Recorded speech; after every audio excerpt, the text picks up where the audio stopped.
that up. For Na'Vi, there was a chance. Their play just did not look very tight. It seemed like they were still making a lot of very simple mistakes, and a lot of it looked like it came down to communication. It looked like there were too many instances of times where there would be a play made by their opponents that never should have been allowed to happen, or their communication and their coordination of utilizing two operators simultaneously was just off. It didn't mesh well.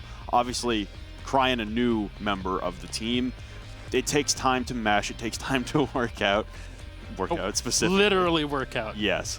It takes time to kind of mesh everything together. So understandable their performance for the first half of Season 9 wasn't the strongest. And coming back, new org, fresh start. You know, you had a deeper run into the group stage, to the very bitter end of the group stage of the Sixth Invitational, but you didn't make it to the grand stage. You also had a very poor performance in Rio. Yeah. Well, you say poor, but they really pushed FaZe to the edge. Yeah, that's fair. FaZe were also making. I don't want to. Well, let's move on. Community vote between the two teams. They sit in 7th for a reason. That's very true. Many reasons, as usual. -3%. Yo, we made it. We made it. Okay. All right. I'm going to assume that's not even remotely correct. It is correct. Because that's 73 plus 30 is 103, minus 3 is 100. So either Twitter started inventing new math, or we bought something. It's never our problem. No? No. All right. It's always the number. The math checks out. The math does check out, but you can't have people not. You can't count people voting. You can't count the negative. You literally can't. Yeah, I mean, there's so many people that voted for Na'Vi to win. It just wasn't enough to kind of pull the 30% away. Let it ride. Let's go. Villa between LeStream and Na'Vi. Done with you. Done with this. It's 61 for LeStream, Na'Vi 30. So if you do the math, it ends up being a 9% draw ratio, which is fair, but definitely LeStream with a big advantage going into this. Viel Spaß, mein Freund. Good luck, by the way. Oh, well, viel Glück, but it's pretty close to it. Wow, Cryan. Well, Aces, by the way, is German. So Mr. Maurice is being bullied a bit. But Dokkaebi being banned, not surprising at all. Pretty strong operator on this map, on Villa. And it's a map that gets played a decent while in Europe, that's for sure. Maverick being the second operator removed. Mira, not surprising. Although doesn't really have the biggest of effects on Villa specifically. And then at the end, Meister or Echo, right? Echo, not surprising. So we still have Glaz.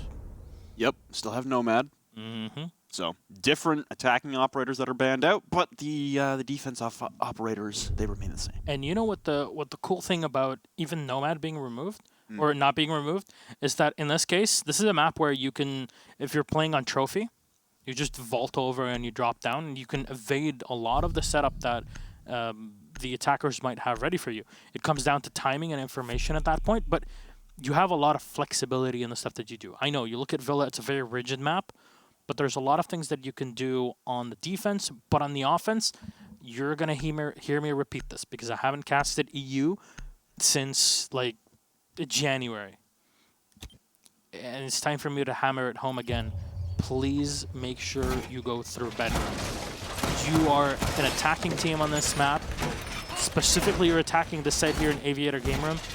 Don't just push through the office from the balcony. Go in from the other side. The balcony, you're going to hold it for a long time. Nobody's going to push you through there. If it does happen, that's a 1 in 1,000, basically. Go the other way. Make sure you can really pin those defenders down, because if you don't do that and you give them ways of maneuvering around the map, oh, you are going to feel those flanks.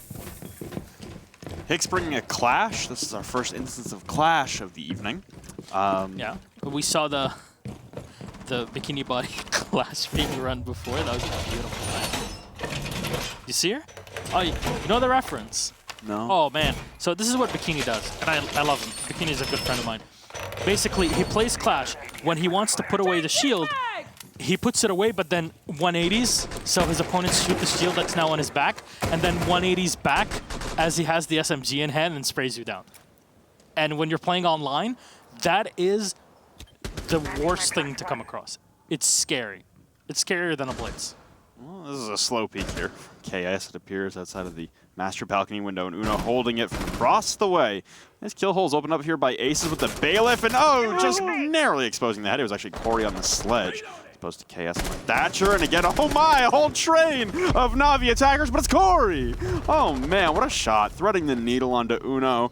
Just the most interesting caravan of attackers passing by that window, and no one able to collect other than Corey right now, sending 2 members of LeStream to their grave. Rise, though, will trade 1 back. Corey looking for 3. Can't quite connect, but Laza will be the one to take down Alfama. So now it's Rise and Hicks way off site. They're still trying to defend the opposite side of the map from the objective, the bedroom that you were so intent on having them push through. It's almost as if it's a strong position to play. Hicks find the kill on Corey. 3v2 with lots of solo on HP, and because you want to move through some pretty close-up doorways, having the clash in here is going to be huge. Obviously, it doesn't give you the same level of firepower that you'd like to have, but if you can CC correctly, and CC is crowd control, if you can run that well, then you can really have the advantage go your way. Cryan will finally be taken away off the Zofia, perfect operator to be used against Hicks. I wonder how Rips will try to use his Nomad here, because in this case he's running the AK, which doesn't always get run. The RX200 does a substantial amount of damage. It's actually surprising how easily it downs people. So the AK isn't always what you would go for, but you get the bonus of having double the magazine of the ARX. Jaeger's going to get spotted in the back, but will Hicks even be able to do anything against this? Well, he's going to take control of 90. A pretty good spot. He'll find the Thermite, and damage to be done. Oh, the Thermite's so low. Lotso, he's going to go down. Oh, he's dropped on the floor, and now they know where the last man is. Oh, man, LeStream have such a big advantage in this one. Hicks are going to try to go for it again, but the pickup is already done on Lotso. The Thermite with 20 HP. The pickup has been changed. Obviously, not the same as you had back in the day. You already hear 1 air jet being used up in 90. Damage done from the back as Hicks is just taking it and taking it to his face. Rise will find the kill on Rips. That's all she wrote for now. Round number 1. Na'Vi tried to take control of Bedroom, but LeStream were there and chasing the dream. It looked questionable. I won't lie. Hicks and Rise heading over to Trophy and that connector to head towards 90. That looked questionable as hell. Completely abandoning site in a 2v4 at the time. It was a 5v3 for Na'Vi, then a 4v2, and it all fell apart. Honestly, you got to commend LeStream for the full commit on that. The full rotation from Hicks and Rise to head over to Trophy and continue to contest and waste time, and then covering that diffuser as well. Rise has a brilliant round. His maneuvering of the map, like you said, the rotations. The map itself is kind of rigid. There's a lot of hard walls dictating where you can and cannot go. But his maneuvering of the map and maneuvering of what was available to him, it's quite remarkable to watch. He was able to chew through a lot of those Na'Vi members as they tried to recollect the diffuser and recollect themselves, honestly, on their push across the map. So, a big man advantage and a strong start to the round for Na'Vi squandered, and now we find ourselves with LeStream. Up a round, heading now to their second defensive objective. In 2 rounds, this time it'll be Trophy and Statuary. What I want to do as well is kind of refocus everything. LeStream might have won that first round, but again, this is Villa. This is the most defender-sided map. So, getting a majority of rounds on here is not out of the question. It's kind of a requirement. So, if you're a Na'Vi fan, don't fret too much, because this is what's kind of supposed to happen. Maybe not in the same way that it happened, but still, I like this from Na'Vi.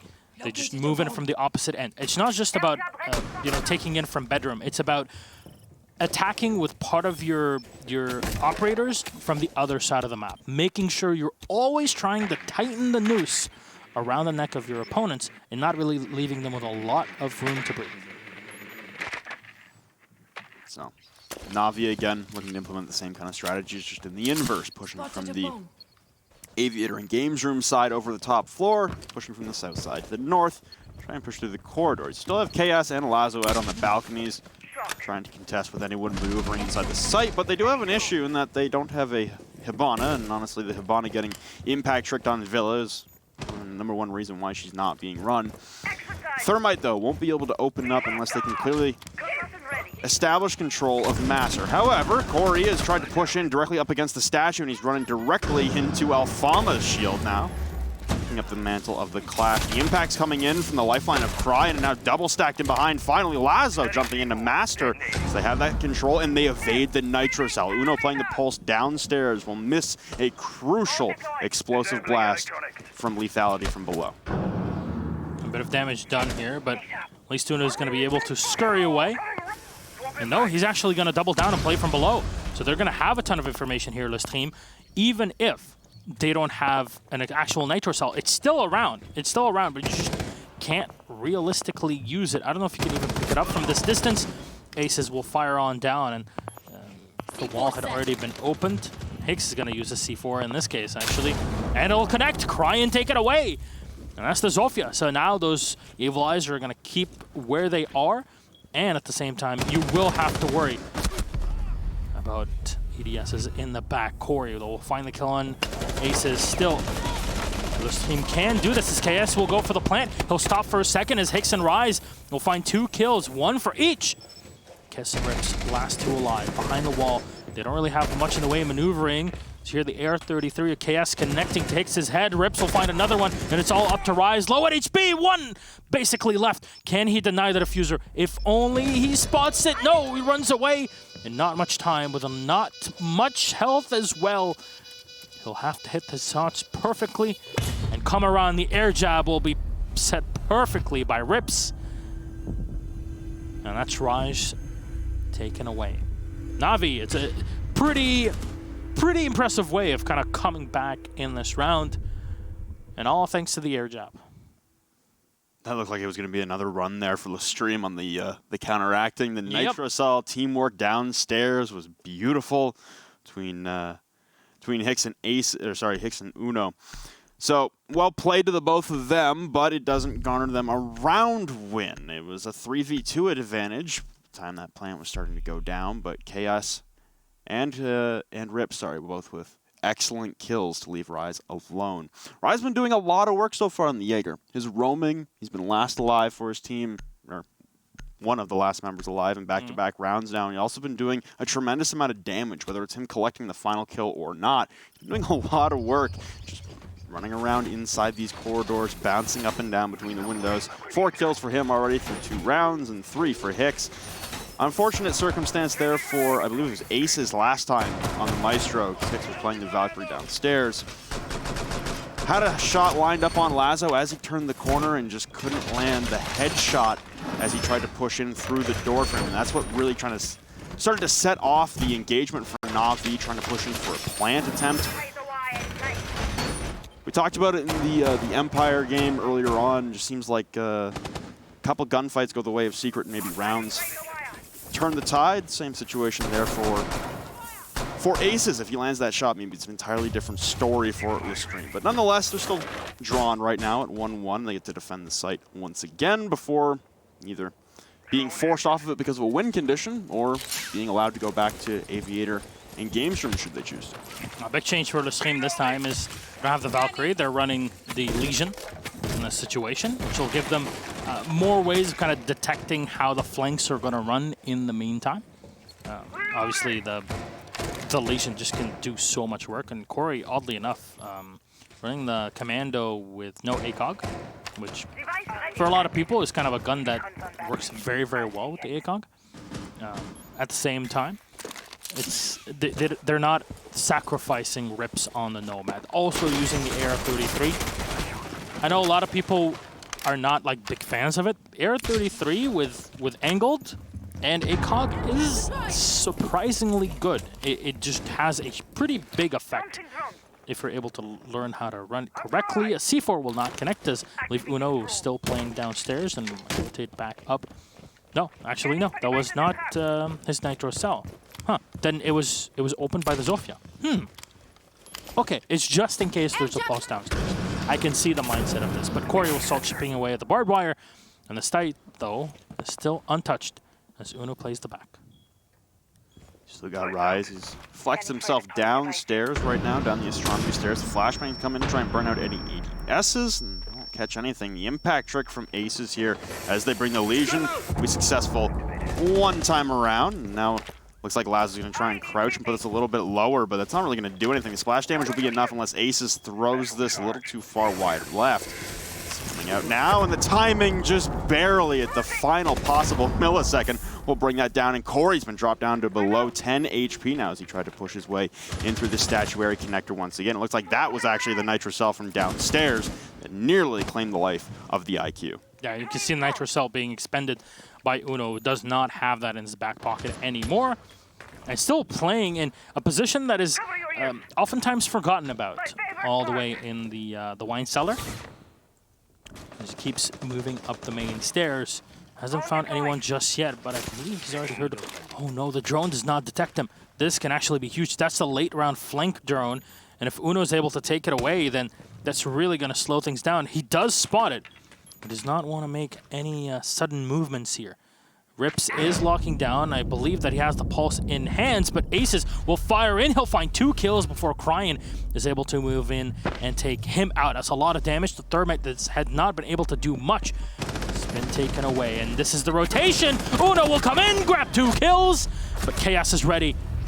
Not ready enough. It's Rise to clean things up for LeStream. As he said, Uno can do so much. And more often than not, Uno does not fail and does not disappoint. Alexi comes in and finds the last 2. So, looks like yes. We'll be going for a rehouse. Just had to wait for the confirmation there, but we're going for a rehouse. Quick little soundbite. It's 2-1 scoreline right now in the favor of LeStream. They bring one back now, Trophy Statuary. Interesting to me right now, the contrasting mentality and ideologies for the defense right now for LeStream.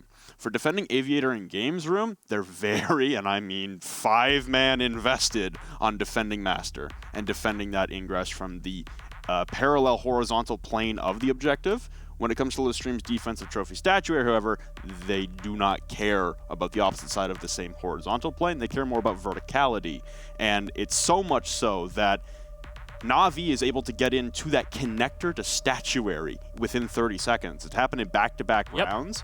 So it's an interesting point to see LeStream caring so desperately about the opposite side of the same floor the bomb site's on for their Aviator and Games Room defense, but then seeing the turn to verticality for the Trophy Statuary defense. It's because when you're playing on that site, specifically in Statuary and in Trophy, you have an easier access to the wine cellar from a place that's easier defended because you have astronomy stairs to your side on the defense, right? Yeah. You don't have to worry about it as much. So rotating down to the wine cellar and then back up to play inside of the living room, all of that is more accessible for you as a defender, which is what you saw with the Valkyrie being played before. That wasn't that successful, but having Uno in that location, being able to drop down as well, do damage if he wants to with the Nitro Cell, which he pretty much did, run back down to the wine cellar, move back up from the other side, and know that there's going to be a flank drone there because you're expecting that. It makes sense that there would be a flank drone specifically in that position. You already drone out the site. You already received the damage from the Nitro Cell. You have to worry about him. Unfortunately, the air jab that was set up was taken away. It was a bit too obvious. There's many positions closer to the floor where you can set it up where the pulse would not have been able to detect it and wouldn't have been able to take it away before or as he's walking up the stairs. There's many of these small changes, and I really want to highlight this for Nomad. Small changes in the positioning of the air jab can flip around on its head. Yeah. I mean, if Uno doesn't come for that flank, it still looks like it's going to be a LeStream round, But man, he really put a nail in the coffin there on that round, rushing through and knifing the planter, turning for a second. Honestly, if he was ADS'd, he might have got the third one on KS too, which probably would have made one of those play of the week highlights we like to show at the beginning before the countdown finishes for the show to go live. I wonder what sort of highlights we're going to have for Monday, Flynn. That'll be an interesting one. Generic term number 7. Very well said. No, it's number 4. Number 4. Yeah. I have to review things. Yeah. I've been looking up too much of my my notes. Though, what's the date of Monday? I don't know I don't think you know either. No? I don't know if somebody is in chat right now and you're hearing. We're waiting for the rehost to be ready and then make sure that everything is set before we start with the game. But can you please remind us what date it is for Monday? And if so, I don't know if. I don't know what kind of plays we're going to have or what sort of stuff that we... I think it's March 32nd. 32nd. Thank you very much. There we go. So Nailed it's it. a good thing. And it's perfect timing because our game is going to start off. Before we head into the game, though, we need to make sure that all of our rehosting stuff are kind of set and ready. Make sure everyone's happy and there isn't another thing that popped up while we were setting. There's literally no way to make sure KS is always happy. That's true. I miss him. I really do. We're looking pretty good. Good to see him at TwitchCon. Yeah? Let's go into game. Sure, that'll be nice. Ish. 2-1 advantage as we speak for LeStream. And again, they're playing defense on Villa. I think it speaks for itself. Yeah. It's like you said, the most defensive sided map as far as the statistics go inside of Pro League. And a 6-pick now. So you've seen LeStream bring the clash 3 rounds consecutively, 4th round now. They go back to AVG, or Aviator in Games Room. They flex the clash and reveal, and they 6-pick off it. It's Uno 6ing to an alibi. We've also seen a marked amount of alibi so far on Villa. Oh, been, it's almost as if she has a good gun and good stuff to have, and good utility that actually fools people more often than you think. Anyway, so Uno's bringing the alibi. Lots of soft destruction and manipulation of the map. You've got 2 bailiffs as well. You've got Hicks on the Maestro with the bailiff. You've got Uno with the bailiff on. Well, an alibi. You've also got a 3-speed with a pretty good gun. And the impact grenades. You've got 4 impact grenades on the side of LeStream, and I imagine they're going to be a little wary of Na'Vi maybe swapping up the take. And after realizing what they had with their 5v3 and then 4v2 advantage, and then still stalling out and all dying in the Master before it came down to a 2v2 outside the objective.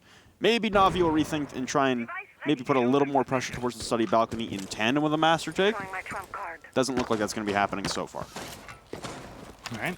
KS again with the AR-33. Again, not surprising at all. I think it's a pretty good and underrated gun, especially with the setup that he has with that angle grip. Just allows you to snap aim onto everything. Pre-fire through the wall, but won't find anything through it as Rise has moved away. And just comes back again. Cryan will find the first kill on Hicks. The Maestro. What? Oh no, he went for the window peek in office. Oh, he ran out that Even balcony. worse, what are you doing? Well, Corey's also going to collect another body and put him 6 feet under. Rise will fall, and obviously the MVP of the game so far for LeStream. Rise with that 416 has been monstrous. You still have 2 members of LeStream stacked over by trophy. Aces, and Uno leaving Alfama alone on the objective. A rotate coming out now for Aces as he's going to try and return to the objective and support Alfama. As Na'Vi, like I said, they start with this Master take, but now they leave KS over there alone, and everyone starts moving their way over to study after they get those early picks. Obviously, the big thing for Na'Vi is because they have that man advantage, they can start thinking and focusing on really constricting everything over the defense here. So they can move into control of 90. They can also have hold of close to trophy and bedroom.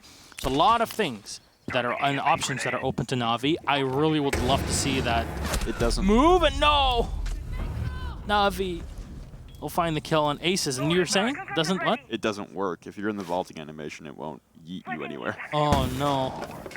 Oh well, it's still a 5v2 advantage right now for Na'Vi. A peek coming out now prone for Uno as he tries to evade the purview of Rips on his window. KS will be down, but an immediate trade from Corey will now have another one on the round. Uno will take Rips off of his rappel and flicking, almost getting another one.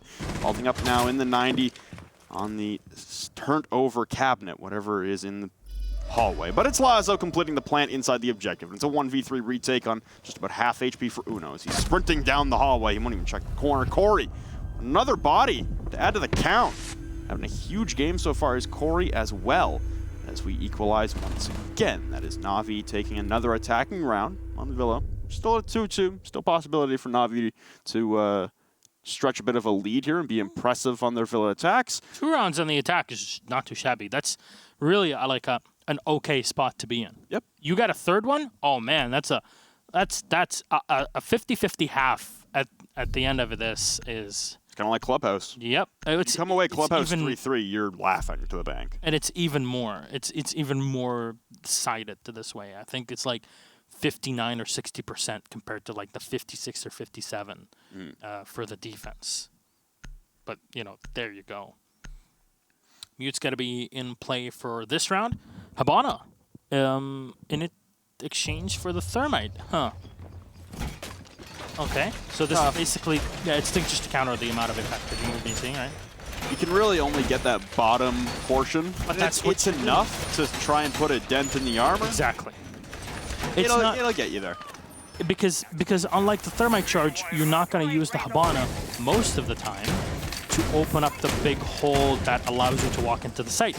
It'll give you the lines of sight that you need to lock down rotations or take away players in power positions off of the site, right?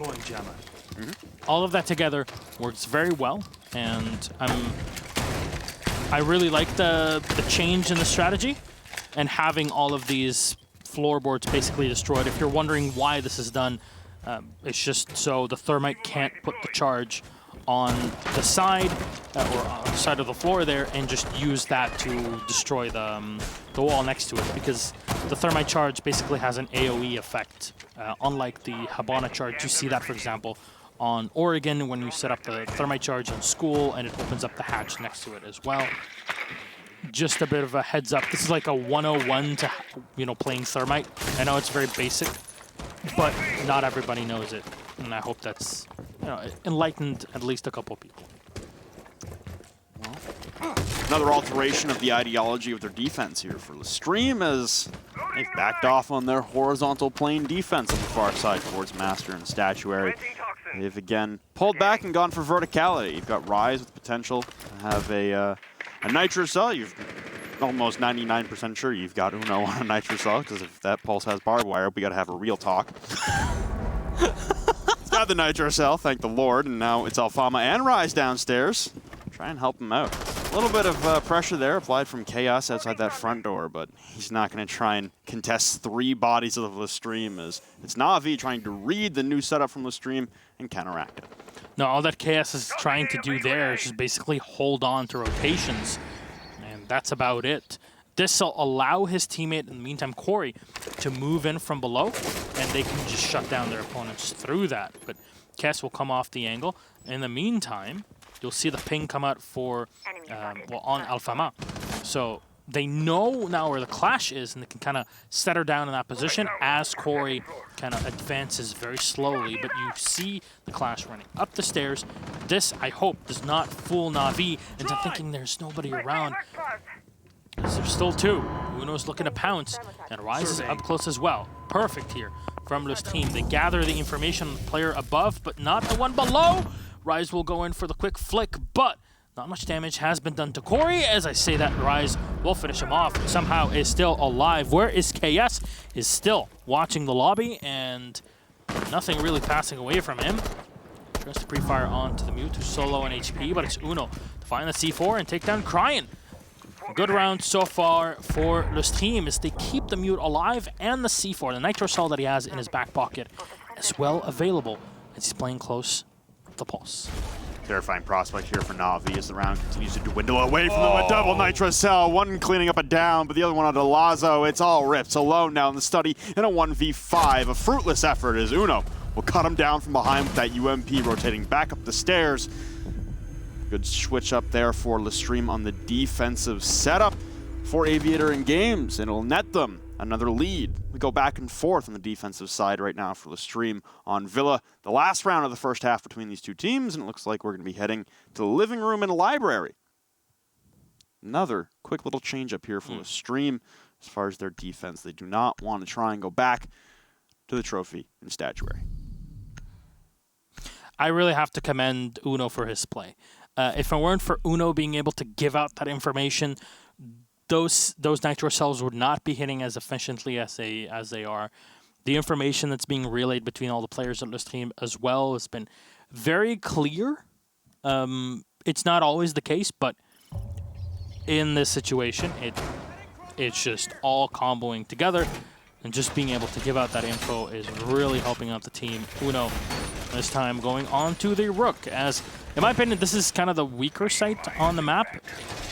If you look at this from like a pure standard reinforcement style, you are always lacking one reinforcement, and you have to see where do you sacrifice that. Do you want it to be more around the office?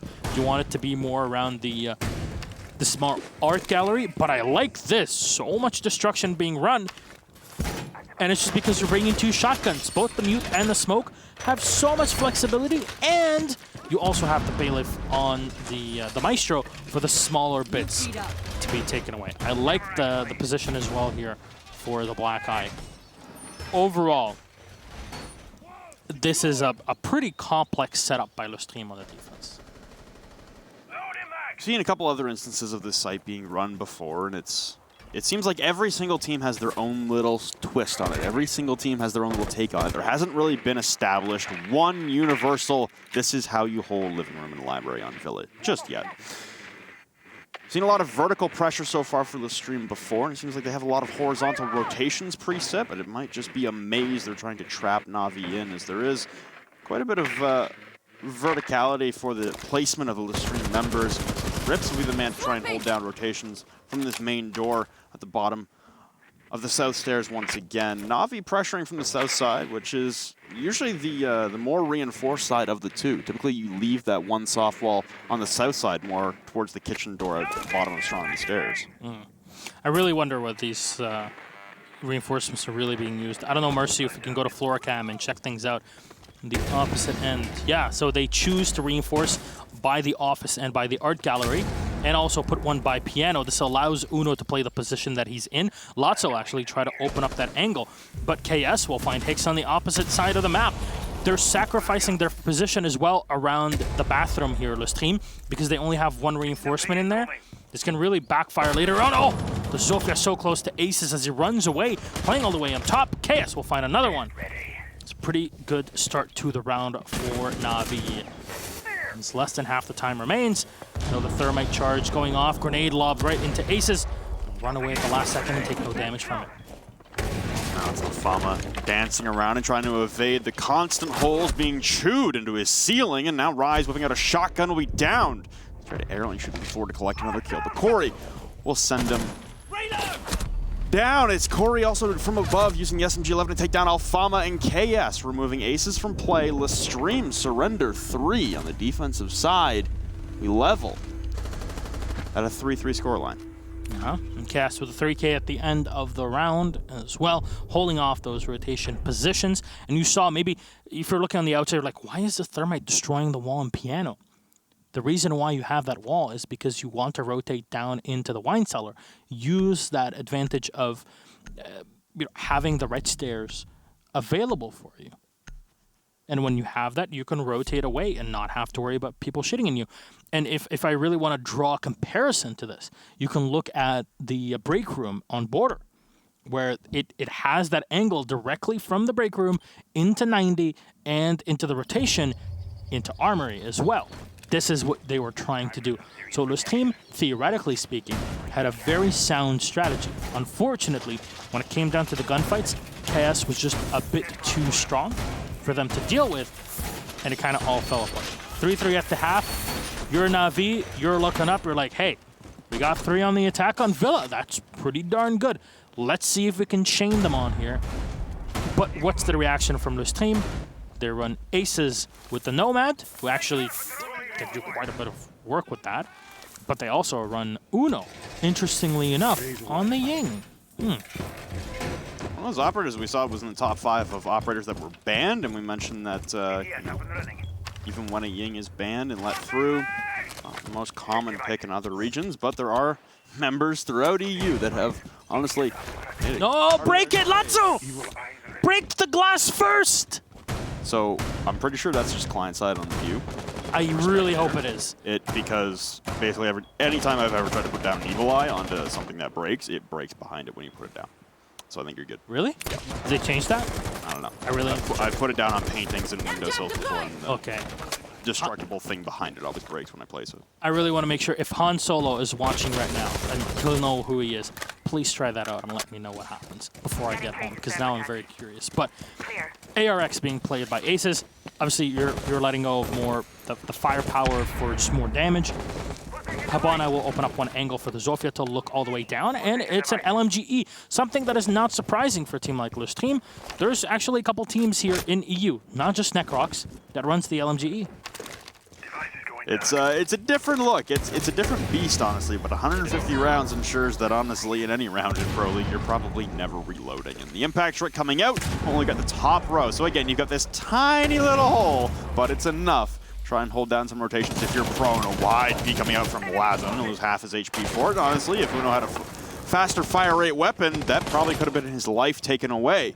But he'll escape with a little over 50 and back off to safety and hopefully not make another aggressive pick like that for the sake of Navi's defense.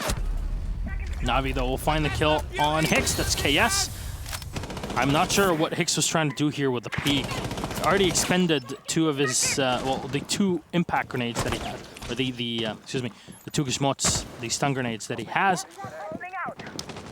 But there was no information for him to play off of the move, and Alfama just walks on in and nabs Quarry for free.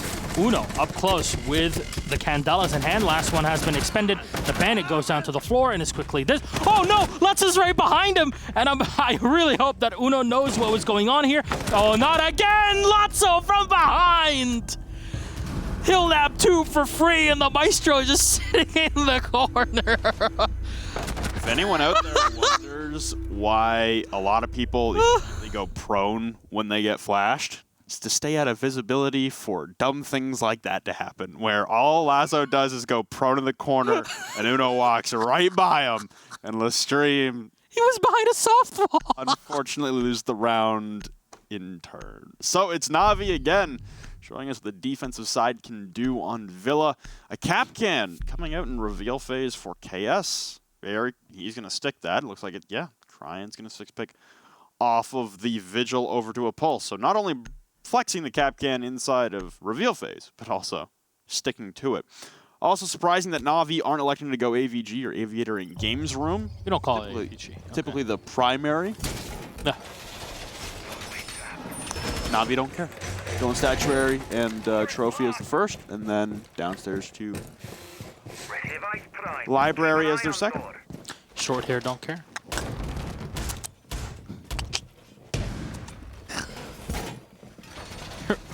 Reminds you of the squirrel in Ice Age for some reason. Did I say library?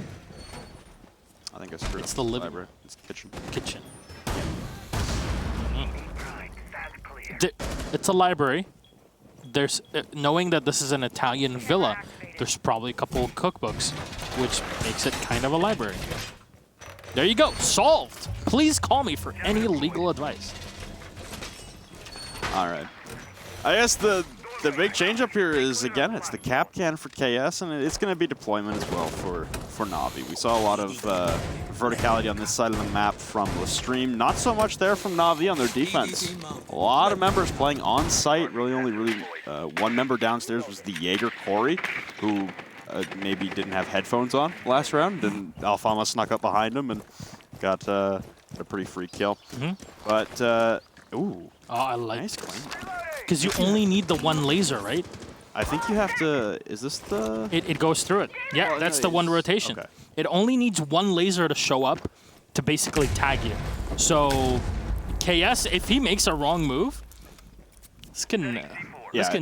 I want to vote this to be in the top plays, but Crying's going to connect and Rise is going to fall. For some reason, it just ends up Rise falling. We don't even plan for these sorts of word plays, but there you go. No more EMPs to run with.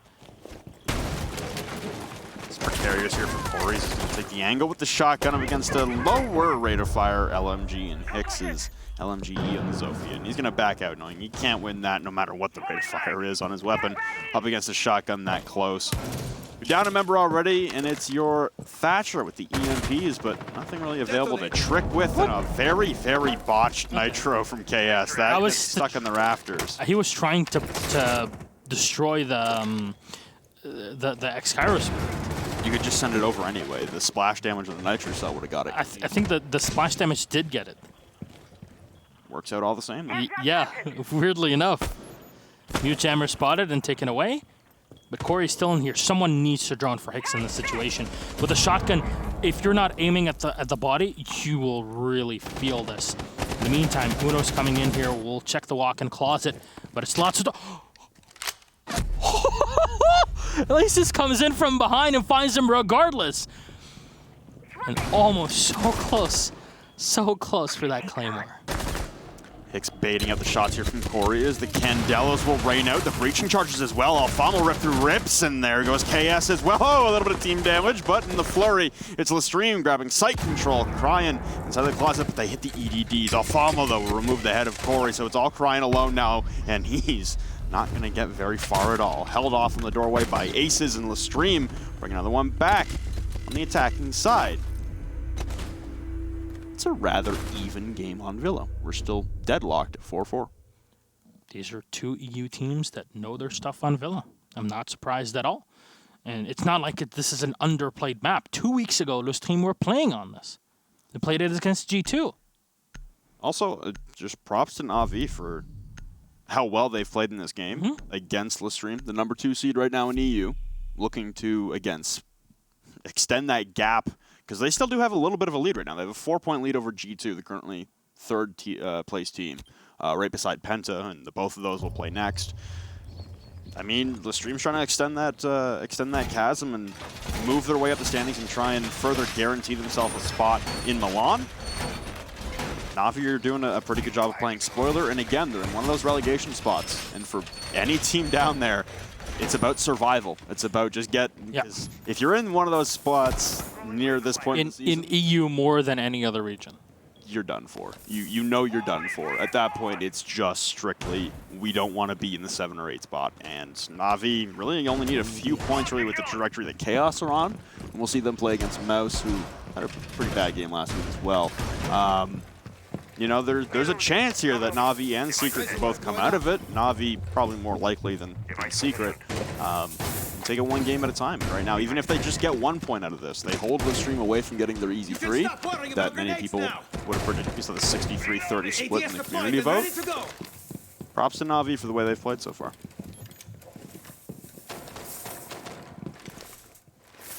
Alrighty. Corey, in the meantime, just setting. I'm always curious as to like how these sorts of like stairway setups come in on Villa, because there's so many of them, right? Kind of have to worry about quite a few. Now this is why an operator like Legion is so great to have as well, but in this case, LeStream are not really focusing much on the opposite end of the map, at least not so far when it comes to taking control of Bedroom. They're just going to go for a more standard one, especially not wasting any time, taking control of 90, taking control of the office. These are things that are much more easily done. And with correct droning, you can send in a couple players from the opposite side, take control of the island, take control of Bedroom. And what Ace is going to try to do here is set up the air jab, a great spot as well. Much more difficult for the defense to find than what we saw being set up against LeStream only a bit ago. Bit damage done to the dock in the back, but he'll fall back.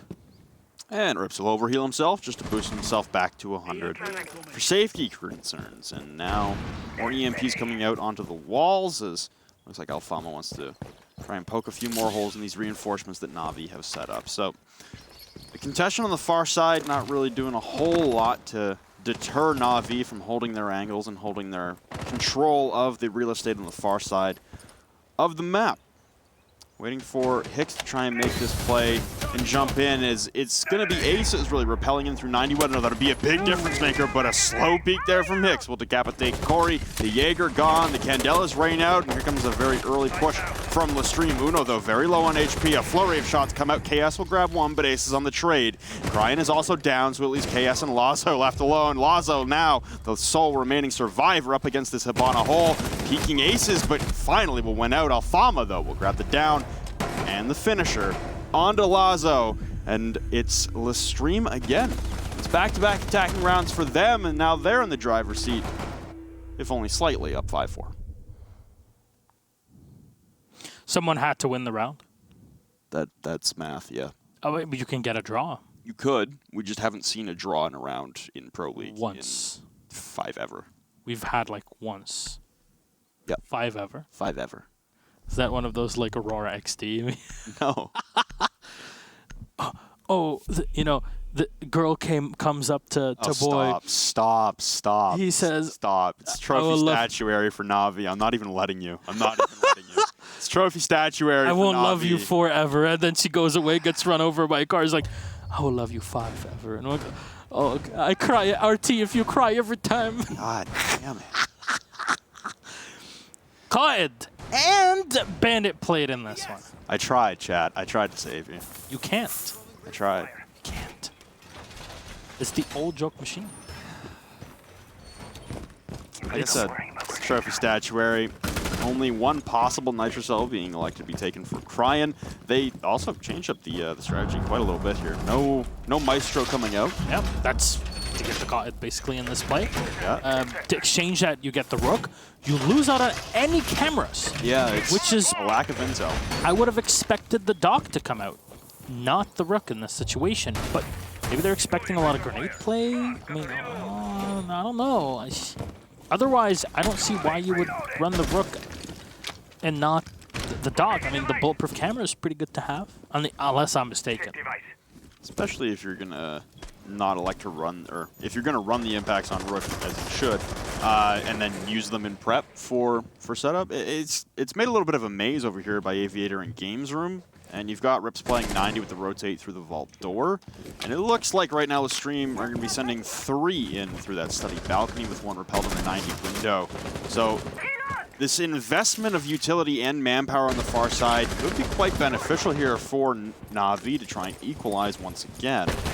Just the structure seems a little questionable when it comes to the operators chosen. Stay back. Okay, Ace is still in the same position. You kind of can see a pattern evolving here from this team as Uno's on the Ash this time. Not a signature operator for him, to say the least. A lot of damage done to Corey and actually eliminated. Well done by Rise.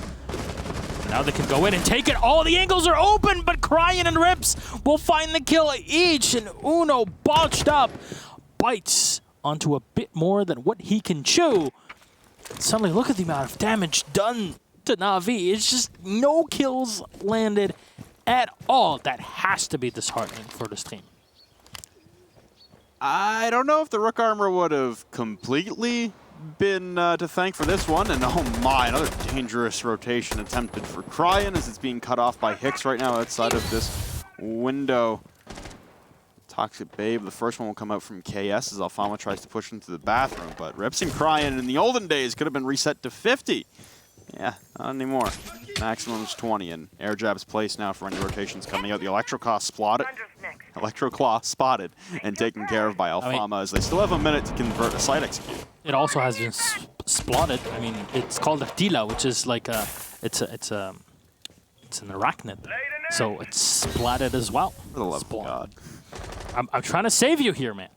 Aces will sniff in a bit more of that smoke. Who knows what's inside that canister, but it definitely is enough to do some damage. Oh my god, KS taken down to half HP, and he's basically on equal footing with the rest of the team. Now it's down. Latso, though, will find the kill. Not many people use that AUG, but he's going to get spotted as well and downed. Aces should be able to finish him off. There you go. Technically turns into a 2 versus 2 as KS is still out of play. Yep, he's behind the black box. Hicks will be able to move in. There's not much time left. No, that didn't kill! Hicks, what are you doing? That's the wrong guy. He'll find Aces, but no one else And keep knocking and knocking, but no heaven to be found.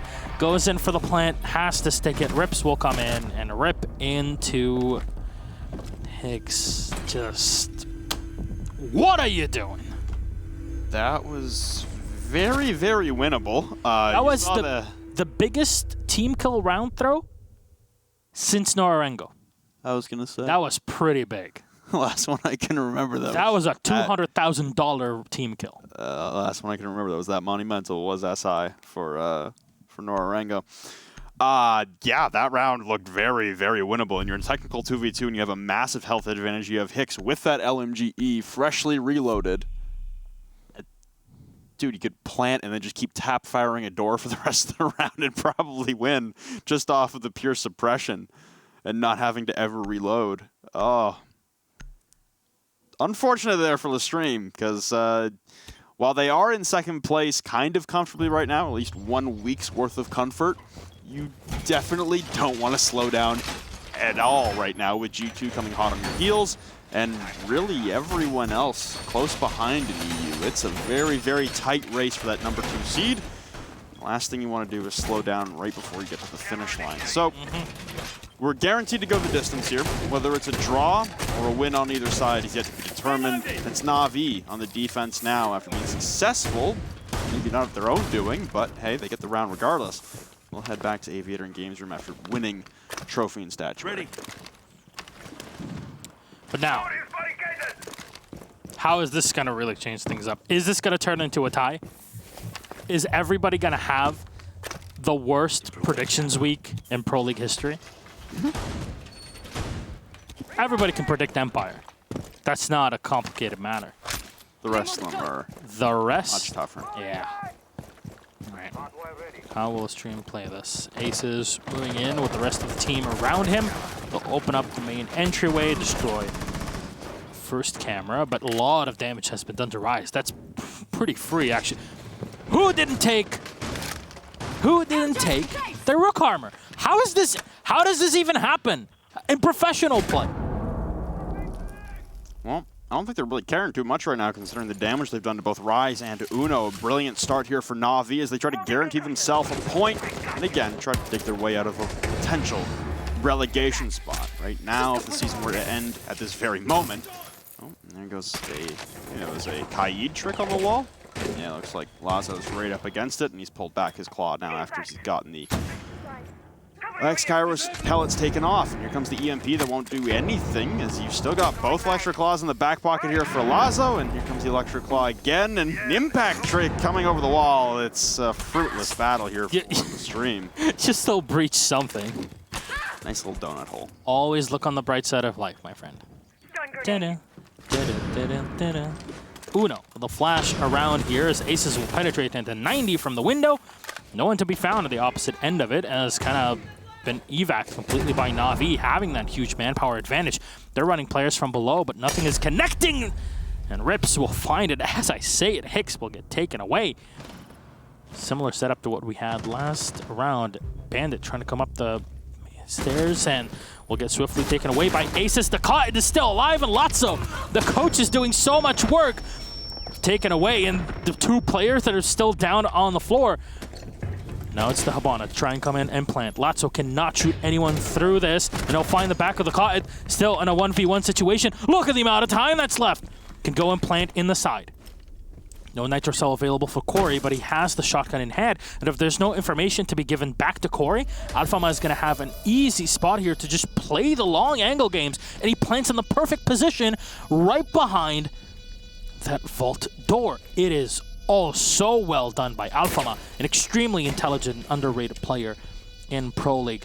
On the similar level to Corey, and actually that one Habana hole ends up working pretty well in the advantage of LeStream, because now Corey can't use it to vault in. The soft wall did not have any effect on Navi's round, except for a very negative one. Not much time left, as the Mute will have to come in and try to save the day. You want to consider to get that one round on the board, but Alfama will miss the shots. So little time left. None that is available for you at the end of this. Corey cannot defuse it. He can just stick it all he wants. It's not going to be enough. There you go. Finds the kill. And LeStream get the round. LeStream also guaranteed themselves a point. Which is pretty good. Now they put themselves at 18. Minimum. Which is obviously the minimum, as you say. But on top of that, G2, who are right behind them, are at 13 points, which means now they are 5 points away. Even with a victory today from G2, they would still need another win to go beyond LeStream, not a tie to go against them. Because if you look at the aggregate so far or the head-to-head aggregate between G2 and LeStream, it is a perfect 12-12. I know. It's that crazy, and I know it's very difficult for everybody to understand because there's so many numbers involved. But G2 and LeStream are tied perfectly. The divide between them is on pure round one basis on every single game they've played. Yeah, it goes from head-to-head to just overall round differential. And how are LeStream's games overall? They've been... They haven't been as one-sided as you think. I mean, one game against Secret, overall pretty close, but G2 haven't had a perfect run as well. I think their 7-0 against Chaos is definitely going to help them out. And it's going to give them a lot of points to run with later on if they do end up tying perfectly with LeStream, because how it works is you're tied in points, you're tied in head-to-head. Well, now your tie-break is just with pure rounds won. And I'm really excited if we get to that level, but it just shows you how the fight at the top is close in different ways compared to regions like Latin America or in NA. And we'll see a Capcan being run twice. Huh. Yeah. Is that a double Claymore out the window? Wow, they just, if the first one won't kill him, the second one will. Just in case you, like, predictively vault and shoot the Claymore before it detonates. I guess if you've got one on each side, so you're screwed. If that happens to me in ranked, I'm like, you know what? I'm out of here. Got Uno at the bottom of these stairs, and the peek comes out from KS, but again, that T95 unable to collect the headshot or enough damage through the body shots to be lethal. KS will escape to safety. There's pings coming out through the walls on all these drones, and a completely blind Laza will be removed from play from Uno. Still got KS in there battling and winning it out against Hicks. An open wall will be his demise. Uno with another one with the T95, and now it's Cryan, Corey, and Rips to keep themselves alive in this match to come away with any points possible. It's LeStream right now in the driver's seat, up 4-3 in man advantage. 3 Nitro cells though in the back pocket of Na'Vi. That's quite a bit of firepower that you have, and that doesn't require you to really flank around. So Nomad's effect on the round is not going to be as significant as it would have been normally. And Aces is still pretty far away from the actual site. He moves up close to the pantry, but to move in from there, that requires a bit more.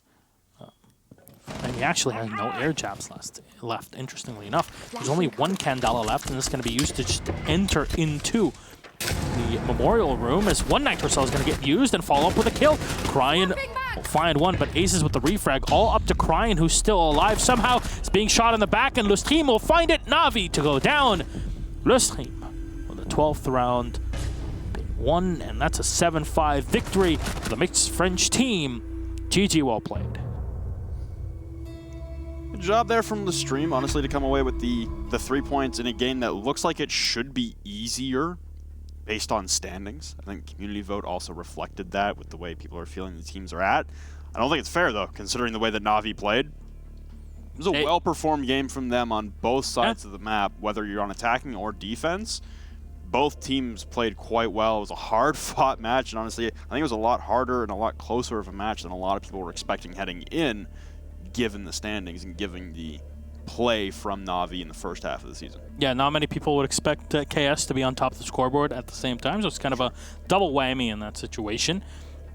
But I really have to commend the overall plays from Na'Vi, but also LeStream and how Uno was playing. Uno was on fire this whole game. He might not have gotten the most kills. I'm not sure, actually. You should have checked the scoreboard again. Well, there was a rehost, so the scoreboard would have been skewed. Yeah, but it's still a lot of work because his roam on Pulse, the information being fed, and the fact that he could switch from a support player on defense to more of a spearhead on attack. That is very impressive. Not a lot of people can actually do that. but he keeps doing it and keeps being pretty successful in doing it, except for when he comes up against his kryptonite, which is Team Empire and joystick. The other thing I really wanted to highlight there was the back and forth nature of that game. You can see the counter-stratting maneuvering constantly between the two teams. It wasn't always the same setup being run. It wasn't always, the same defensive setup, honestly, for the same objective. We saw multiple iterations from both teams on their defense and their offense on what their ideology was and where they wanted to push from. I think when it came down to it, the LeStream just had a tiny edge there when it came down to those clutch situations, or the ability to draw back the rounds where it looked like they never should have won it. That first round, honestly, is a beautiful example for LeStream. You go down 5v3 and then 4v2 in that first round, and then that first committal of the Jaeger from Rise and Hicks on the Clash to send all the way over. It's another one of instances where you see the small differences between the team, but I don't think second place versus seventh place accurately describes these two teams. Very, very true. And these are two players that have played together for a couple of years now. Yeah. These were people with a lot of experience, not only in general in professional play, but also together as a duo. And that's the sort of thing that puts you at number 2 in the region. And now with 3 extra points, you're at 20 points, Empire at 28.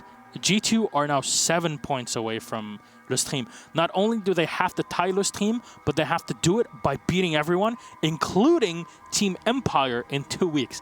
If G2 is able to do that, I can see the comeback. But LeStream's games next week is against Mouse Sports. The one after it is against Chaos.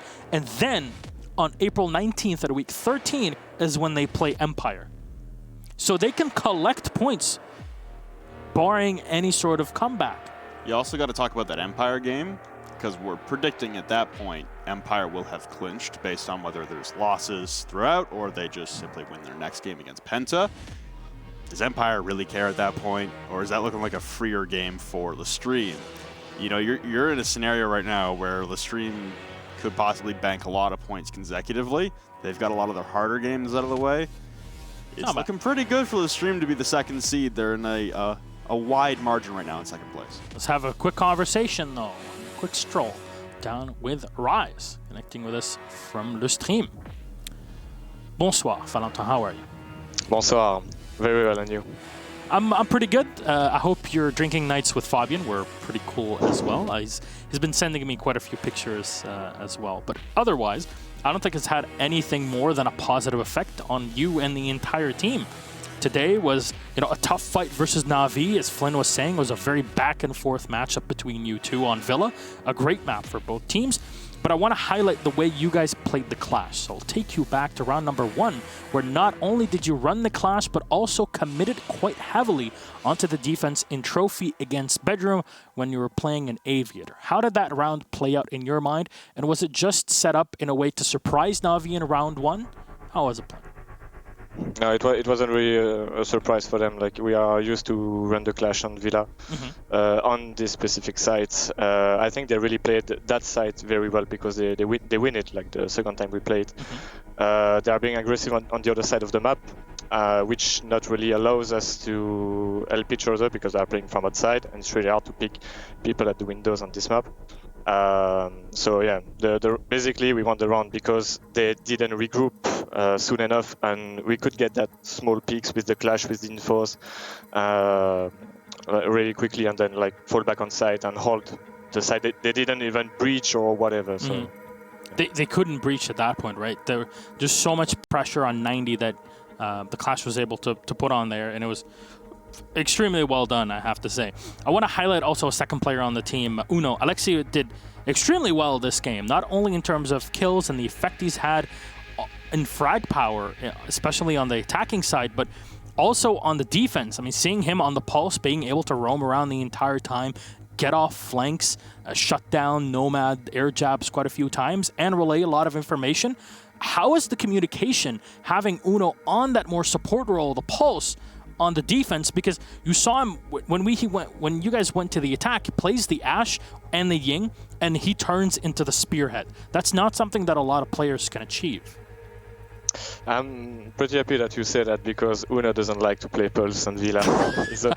he's always complaining about it. It's specifically Villa, I'm right? Kidding, I'm kidding. No, he doesn't like he doesn't do that. But I think like a Finnish player on UMP is still awesome. Like you can see Jonas, for example, playing Pulse. It's awesome.